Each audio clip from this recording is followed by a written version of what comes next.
Fue el año 1960 cuando los movimientos juveniles dispararon para distintos lados. Algunos siguieron al Che Guevara, el Che que murió allá en Bolivia. Otros se identificaron con los movimientos juveniles del año 1968 en Francia, en París. Y otros siguieron a un argentino, Mario Rodríguez Cobos. Él, que tenía una imagen de una figura larga, delgada, y que le pusieron silo, porque así son los silos donde se guarda el grano en Argentina.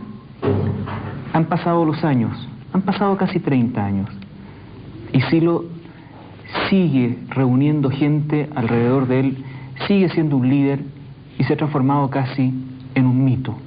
Desde una provincia argentina, desde Mendoza, Silo transmite su mensaje con sus libros y con sus cartas. Hay una cosa, lo estuve escuchando con mucha atención cuando usted caracterizó la década aquella, la década del 60. Una década en donde la juventud explotó de pronto en distintas partes del mundo. Por supuesto que esa explosión no se debió a nosotros.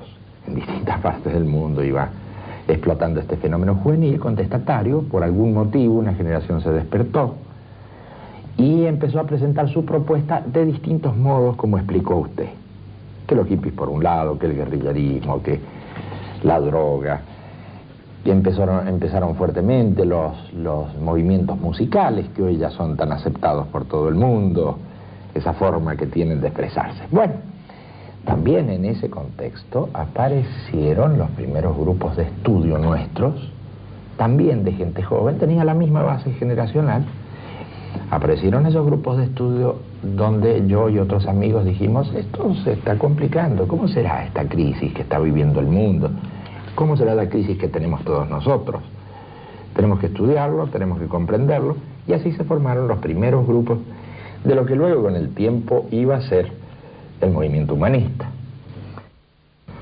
Cuando estos grupos nuestros empiezan a convertirse en movimiento y dan algún tipo de respuesta, frente a esta cosa informe que era el hipismo y que eran esos fenómenos, claro, lo que más se caracterizaban eran los grupos nuestros, que tenían esa especie de consistencia, esa especie de militancia. Entonces a ellos empiezan a atribuírsele todo tipo de maldades. Pero claro, no podía ser que fueran al mismo tiempo de derecha, de izquierda, hippie, en fin, todo lo que pasaba junto se lo adosaban a este pequeño movimiento.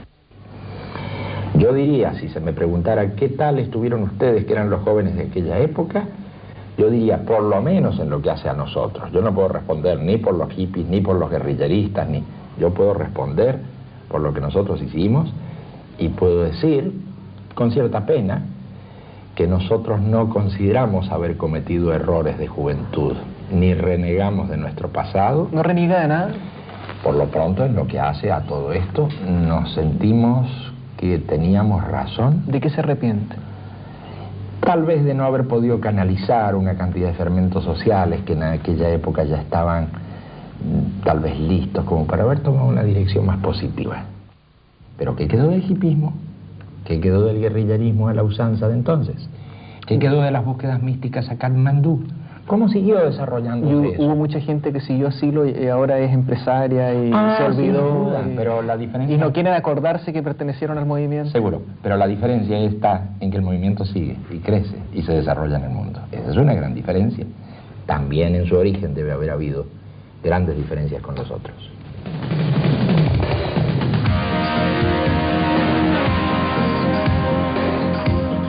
Hay una diferencia de diagnóstico muy grande entre el movimiento humanista, ustedes, y los diagnósticos generales, porque hay gente que tiene mucha razón para estar optimista en el sentido de que la humanidad se ha puesto de acuerdo en la democracia representativa, esa vieja democracia representativa, en una economía más abierta y competitiva y en el respeto de la casa común, ¿no es cierto?, del medio ambiente.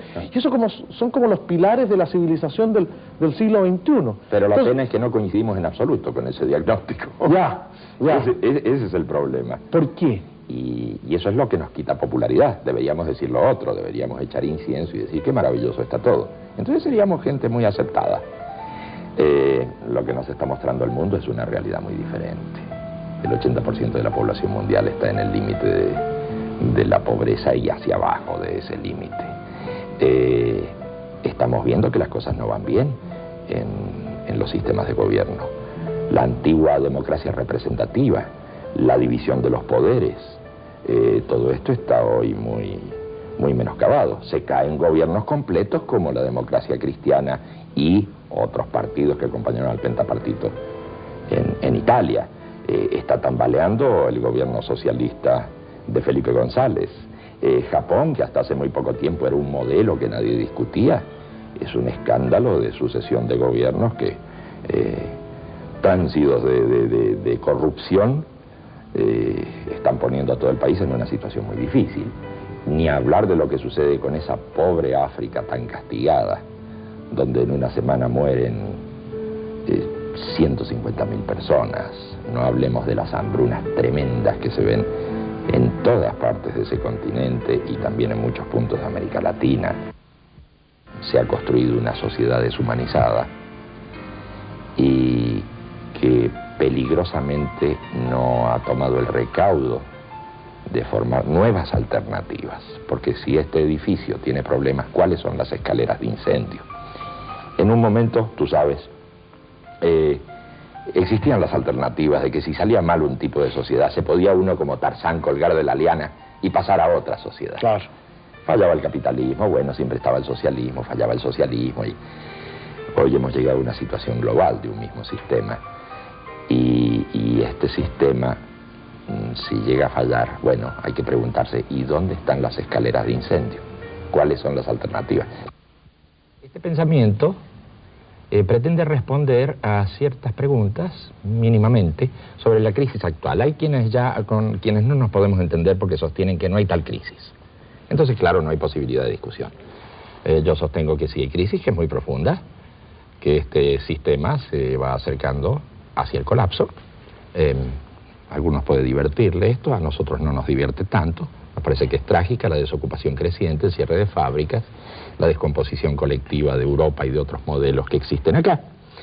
Y se presentan otras alternativas en donde se dice, muchachos, vamos a la base social, pongámonos de acuerdo nuevamente con la gente en el barrio, en el vecindario, con la proximidad, con la pareja, y empecemos a reconstruir este tejido que ya va respondiendo cada vez menos a las cúpulas políticas, a las cúpulas sindicales, a los medios de difusión en cuanto a formadores de opinión. Se está generando otro tipo de fenómeno y nosotros creemos que es hacia allá, hacia la base social. Usted dice la democracia formal se ha desestabilizado, no sirve, se terminó la democracia de la representatividad y usted propone la democracia real. Me interesa que usted me defina, uno, ¿en qué consiste la democracia real? Y dos, si ustedes no creen en la democracia formal, ¿por qué el Partido Humanista, que se inspira en usted, participó en las elecciones del 93 en Chile y participa en el fondo aspirando a estar en el Parlamento en esta democracia formal? Bien, en cuanto a la primera cosa, las bases de una república son la representatividad, la separación de poderes y el respeto por las minorías. Ya. Si no hay verdaderamente separación de poderes, si un poder designa al otro o tiene injerencia en el otro, si un poder no es, ya que todos son democráticos, electos por el pueblo, entonces creo que se sufre una verdadera distorsión de lo que entendemos por democracia. Es decir, si hay poder ejecutivo, legislativo y judicial, y todos están en el juego democrático, ¿qué pasa con el Poder Judicial? ¿Quién nombra a la Suprema Corte de Justicia? ¿El pueblo por votación directa? ¿Usted propugna que los jueces sean nombrados por votación universal y directa? Sin duda. Frente a lo cual se podrá responder que bueno, que eso es politizar la función. ¿Cómo no va a estar politizada la función de los que cumplen con sus obligaciones en los distintos poderes? Por supuesto que lo está. Hagámoslo franco y no formal.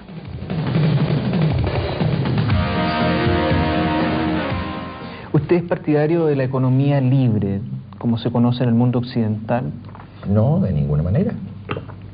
¿Cómo debería ser la economía? Por lo pronto no creo que sea libre. Por lo pronto esto de jugar, de que hay leyes de mercado y demás, esas leyes de mercado no existen. Lo que existe es la regulación de distintos grupos de intereses que en ocasiones abren una válvula, en otras la cierran. De ninguna manera creo que el uso excesivo de la palabra libertad, liberalismo, todo eso es bastante tramposo y que las cosas no son así en absoluto, están inducidas por los grupos financieros.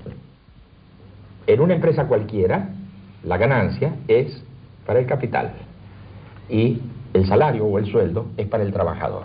Ahora bien, si esa ganancia es para el capital, es precisamente porque se tiene la concepción de que el que arriesga es el capital.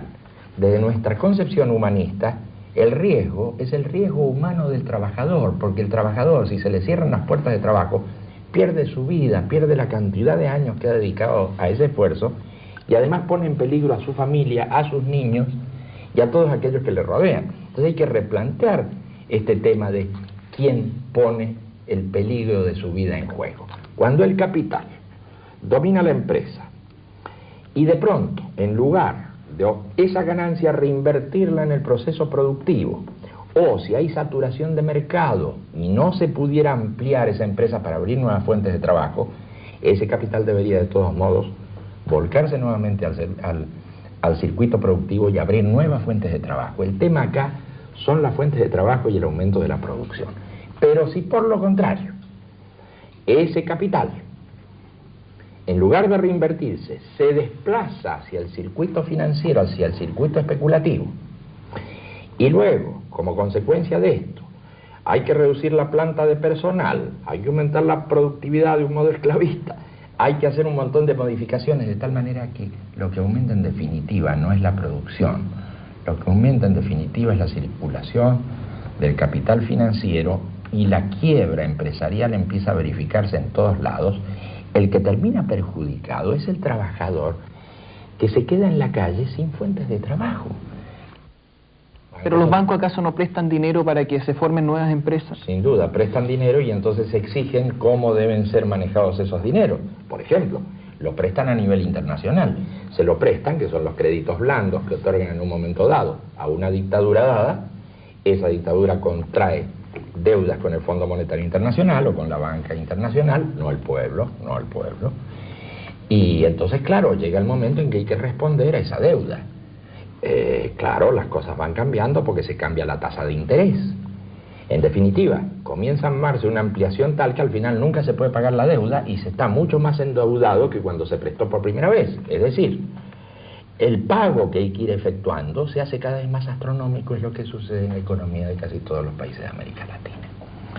Esto es una situación grave porque entonces la banca, en lugar de propiciar el desarrollo de los países, está succionando los recursos de cada país, con lo cual, aunque aparezcan ciertos desarrollos y ciertos avances más o menos visibles en los centros de las capitales importantes, en realidad lo que va ocurriendo es que se van empobreciendo las capas bajas de la población, mientras ese 20% aumenta sus ganancias y por supuesto el capital. ¿Cómo se modifica esto con leyes? ¿Se prohíben los bancos? ¿Se eliminan los bancos? ¿Se restringe la actividad de los bancos? Porque, no, estas soluciones no pueden ser puntuales. A ver, pregunto yo. Estas no pueden ser puntuales. Si un partido humanista fuera gobierno y tuviera entonces todo el poder, porque tiene mayoría parlamentaria, y tuviera todo el poder para modificar el estado de cosas en un país, ¿qué es lo que harían? ¿Elimina los bancos? No, utiliza los bancos para que presten sin usura. Acá hay que empezar a revalorizar el valor del trabajo. Acá creo yo que va a haber una gran discusión. Eso lo dice todo el mundo, lo dicen los empresarios. Y me parece muy bien, va a haber que hacerlo entonces, porque todavía no se hace. Entonces, si los empresarios están diciendo eso, enhorabuena, empecemos la discusión.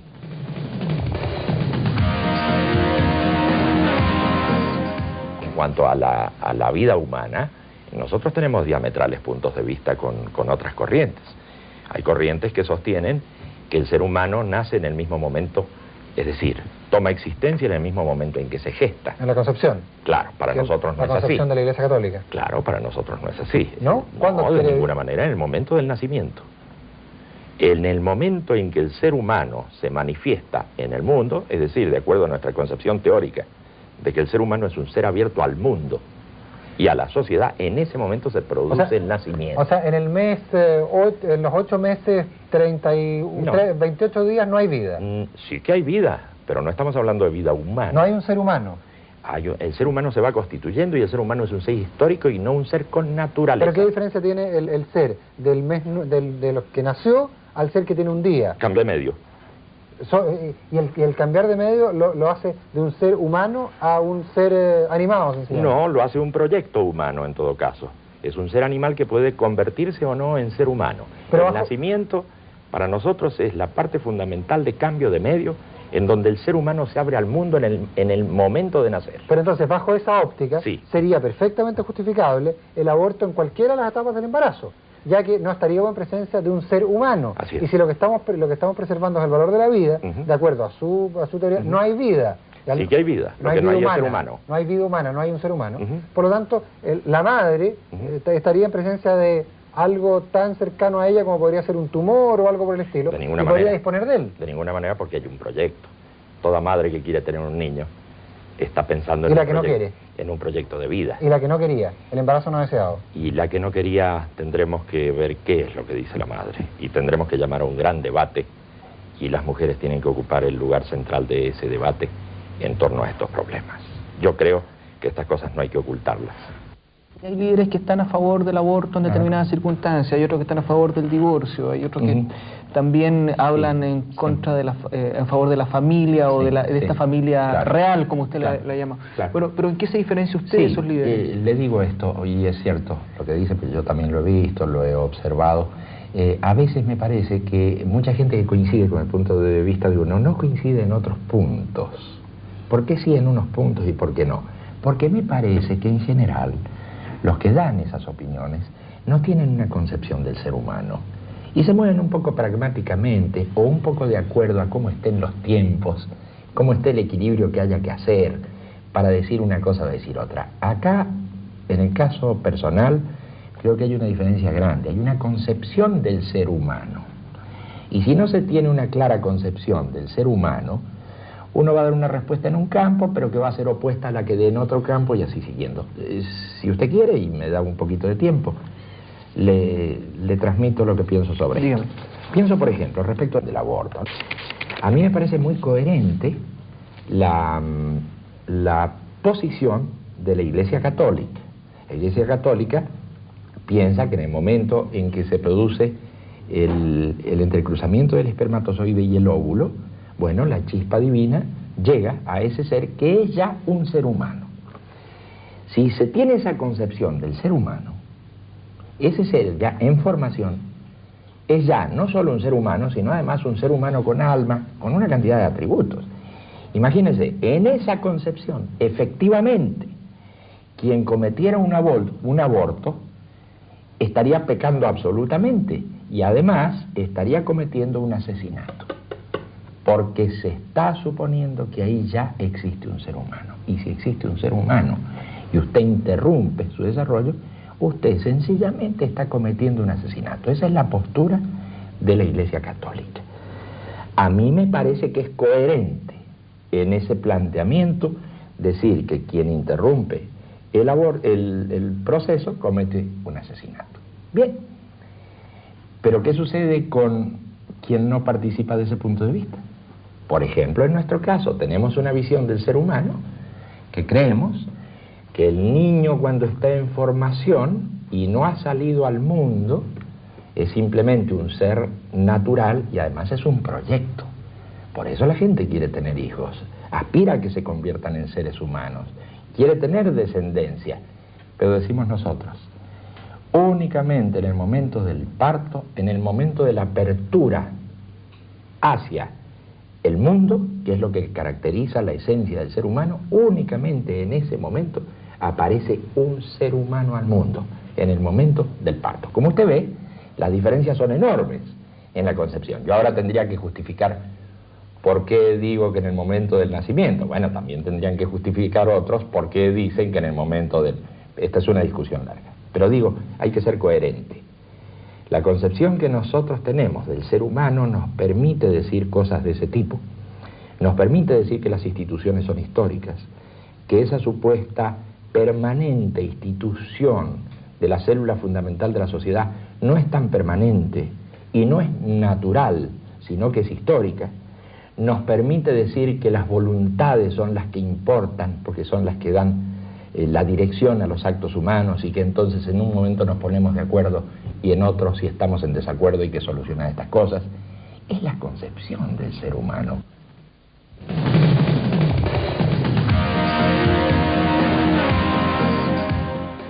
Porque hoy nos encontramos en una situación donde la ruptura entre las generaciones, la incomunicación entre el mundo de los adultos y los jóvenes, la falta de participación de los jóvenes en los esquemas que propone la sociedad, está llegando a niveles peligrosos. Si toda una generación no participa en ese esquema, la cosa puede complicarse porque se traban los mecanismos y además porque se pueden intentar otras formas de participación de lo más violentas. Yo decía que era importante comprender aquella época porque al comprenderla bien nos ayudaría a ver la situación de hoy, donde aquella ruptura generacional que se produjo, donde los palos que recibieron los jóvenes, en todo sentido, donde las heridas que se abrieron en aquella generación no cicatrizaron del todo y donde me da la impresión se produjo una suerte de corte histórico que siguió luego avanzando sin solución hasta el día de hoy, en donde se ha producido un abismo muy fuerte en la participación de las nuevas generaciones frente al mundo de los adultos.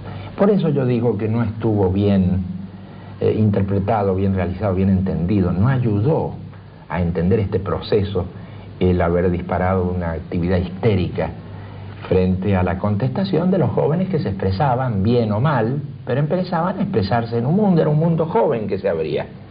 Eso no se interpretó correctamente y eso ha traído consecuencias hasta el día de hoy. Acá hay un problema de fondo más que de análisis intelectual. Yo recuerdo las últimas palabras de Willy Brandt, que fue un gran político y un hombre además de mucho coraje cívico. Estaba él por morir, y llegaron algunos periodistas a verlo. Y le dijeron, hace poco tiempo de esto, y le dijeron, oiga, ¿cómo interpreta usted este neonazismo en la Alemania que usted ha querido tanto, por la que sufrió tanto? ¿Cómo es que las nuevas generaciones, los jóvenes, empiezan de nuevo con el neonazismo, con la barbarie, con todas estas cuestiones? Y el pobre Willy Brandt dijo, no dio la explicación que hubiera dado un político. Y es bueno porque cada vez reciben menos sueldo, o hay desalojo, o hay... Él le dijo, yo creo que los jóvenes están desesperados. Me pareció una respuesta muy importante. Yo no sé si hay que hacer tanta disección de los jóvenes. Yo creo que están en una situación muy difícil y que hay cosas superficiales que los atraen, pero hay cosas más profundas que los atraen, que no es exactamente una cosa etérea, es una cosa de supervivencia, de su propia existencia. ¿Por qué los jóvenes pueden interesarse por este pobre pensamiento nuestro? Porque deben reconocer alguna verdad, no solo racional, sino vital, alguna verdad en su existencia, en todo lo que... ¿Desde cuánto tiempo, cuántos años que están desesperados? ¿Cuántas décadas que están desesperados? Sí, hace tiempo, pero ahora es serio.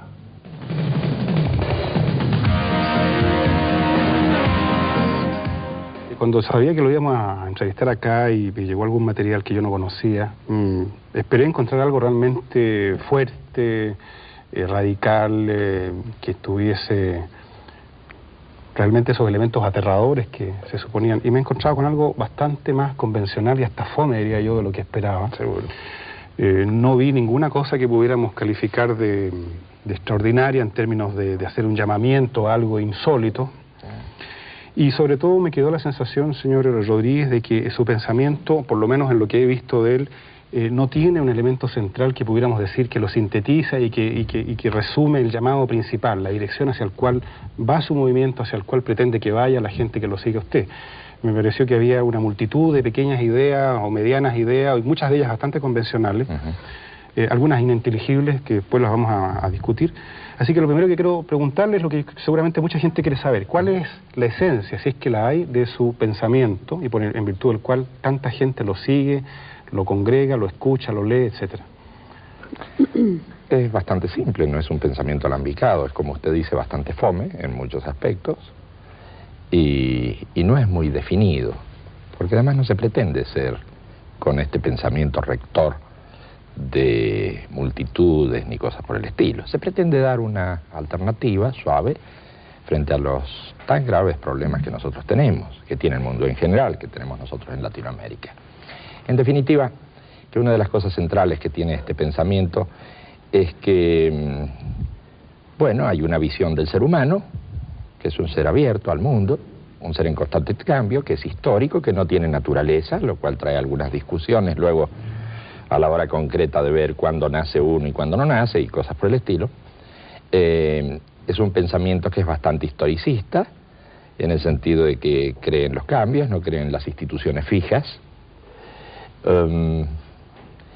Podría decirle que como idea ética principal está aquello de trata a los demás como quieres que te traten y todo va a marchar mejor. Eso parece que se ha dicho antes. Sí, 2000 años antes de Cristo ya empezó a decirse, sin duda. Y el acento siempre estuvo puesto en la capacidad de evolución personal para ir transformando desde ahí a la sociedad. Claro, sin duda. Pero esto lo hemos ido ajustando, nuestra concepción, y esta capacidad de transformación personal depende de las posibilidades que da el medio en un momento dado. Porque si te tienen oprimido, te tienen en pésimas condiciones, si estás bordeando la inanición, si se cierran las fuentes de trabajo, si no tienes salida laboral, si te sucede todo eso, también las posibilidades de mejoramiento personal disminuyen mucho. Entonces nosotros creemos que es muy importante la transformación social, al par que la transformación personal. Escuchándolo, Mario Rodríguez, me surge la siguiente duda. Cuando usted haya abandonado este mundo, ¿qué cree que va a sobrevivir de su obra? De mi obra no creo que sobreviva nada, porque... ¿Y qué rescata lo más importante, por lo menos? Yo creo que la obra misma es un pretexto de comunicación con la gente. ¿Es eso lo más importante? Yo creo que lo más importante es la comunicación con el ser humano. ¿Usted de aquellos que piensa que se cambia el mundo primero, cambia uno antes, o las cosas cambian cuando uno influye en el medio circundante? Yo creo que esto se mueve en simultáneo. ¿Las tres? No, creo que uno cambia el mundo en la medida en que cambia uno. ¿Y cuál es la actitud más sana? ¿La rebeldía? Bueno, depende de las situaciones y depende a dónde lo empujen a uno. No me está diciendo absolutamente nada.